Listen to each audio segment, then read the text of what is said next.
أبدا. أنت انخلقتي أجمل من الرجل، وهذه حقيقة أنت تدركيها وأنا. أنت انخلقتي بواقع أجمل، أنا انخلقت بواقع أقبح. أنا يصيبني الصلع، أنت ما يصيبك. أنا تصيبني كثير من الأمور، أنت ما تصيبك. فهل من العدل والإنصاف، هل من العدل والإنصاف من قعدت تقولين أنا أريد أنزل للميادين العامة أدرس وأشتغل مثل الولد؟ قالتها لو ما قالتها؟ عجيب، قالتها لو ما قالتها؟ تمام. أنا قبلت هذا الشيء.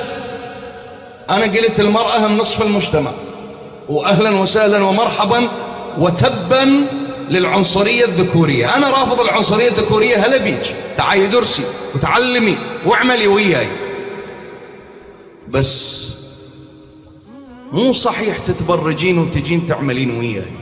ليش؟ لأن هذا الرجل بشر مو معصوم.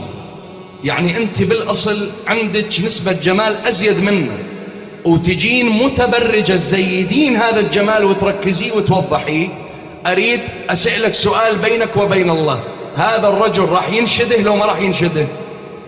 نسميها بالدارج تسمية مو لطيفة وما أريد أطلقها على المنبر، خاف البعض يتحسس منه. نسميه ينشده، ما نسميه غير شيء.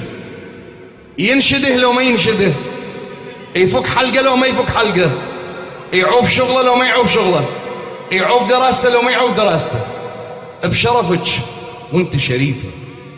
هل هذا إنصاف إنساني؟ هي وحدة من اثنين. لو تقولين أنا أريد أبرز أنوثتي، أقول لك مرحبا، اقعدي بالبيت. من يجي ابن الحلال اللي ياخذك تبرجي اللي بعدك. منصف هذا الكلام لو مو منصف؟ ها؟ يتلائم ويا طبيعة المرأة الإنسان الشرقية لو ما يتلائم؟ تقولين مرة ثانية لا الموضوع مو يم الأنوثة، أريد أبرز إنسانيتي. شوف إنسانيتي مو أنوثتي. أريد أشارك في العمل والمبدأ والقضايا والمبادئ.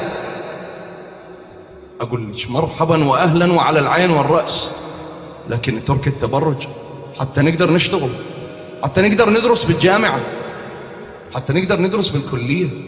تمام لو لا يا جماعة؟ يعني أنا ما أقدر أقول للشاب، أقول له تعال أنت غض نظرك غض بصرك. يعني حقيقة ذاك اليوم